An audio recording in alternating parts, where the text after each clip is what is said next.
আছে কেন? রান্না করতে হবে? আমি তো মুরগি রান্নার কথা ভাবছিলাম। স্যারের হাঁসের মাংস পছন্দ, মুরগি বাদ দিয়ে হাঁসের মাংস রান্না করো। ধীরে বলল তাহিয়া। মাহমুদার চমৎকার লাগলো কথাটা শুনতে। মেয়েটা স্বামীর খেয়াল রাখতে শুধু করেছে তবে। তিনি প্রসন্ন হাসলেন, বললেন, আচ্ছা, আর কিছু করা লাগবে? আর চা লাগবে, ওনার জন্য গ্রিন টি, ফয়সাল ভাইয়ের জন্য দুধ চা। মাহমুদা এবারও হাসলেন। হয়ে যাবে, তুই যা, দেখ ওরা এলো কি না। তাহিয়া দ্রুত বের হলো রান্নাঘর থেকে।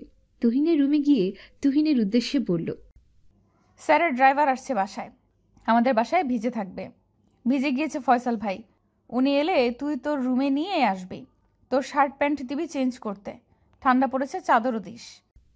তুহিন পড়ছিল, পড়া থামিয়ে বলল, আমার জামা কাপড় সব তো ধান করে দিবি দেখি। এক স্যুট ড্রাইভারের, এক স্যুট তোর জামাইয়ের জন্য।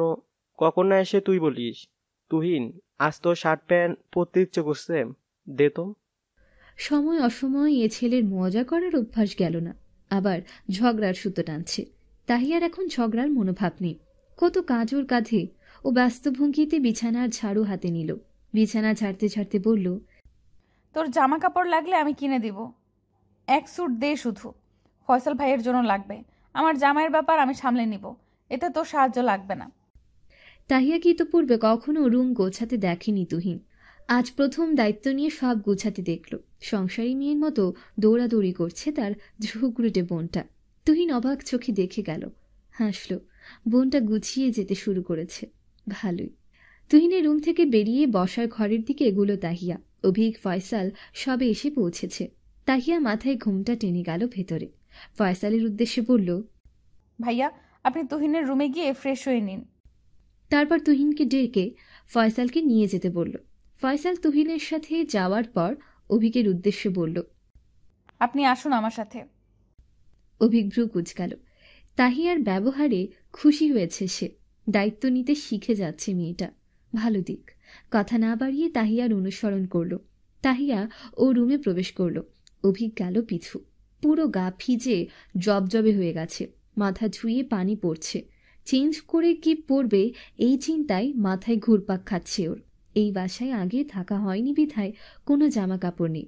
তার চিন্তার অবসানে তাহিয়া এসে সামনে দাঁড়ালো। অভিকের দিকে একটা প্যাকেট বাড়িয়ে দিয়ে বলল, চেঞ্জ করে নিন। অভিক আবার ভ্রু কুঁচকাল। প্যাকেট হাতে নিয়ে চাইল, খুলে দেখল সাদা ক্যাজুয়াল টি শার্ট, কালো প্যান্ট। একবার প্যাকেটের দিকে চাইল, দ্বিতীয়বার তাহিয়ার দিকে। বলল, এগুলো কোথা থেকে এলো? আমি দুদিন আগে নিয়েছিলাম আপনার জন্য। ধীর স্বরে বলল তাহিয়া। অভিক অবাক স্বরে বলল, আমার জন্য? তাহিয়া মাথা নাড়াল। অভিক ভ্রু উঁচিয়ে বলল, কি মনে করে কিনা হয়েছে? উপহার দেওয়ার ইচ্ছা বা অধিকার কি শুধু আপনার আছে, আমার নেই? আমারও তো ইচ্ছা হয় আপনাকে উপহার দিতে, অনেক অনেক উপহার দিতে, কিন্তু আমার নিজস্ব কোনো আয় নেই বলে দিতে পারি না। হতাশার সুরে বলল তাহিয়া। অভিক হাসল।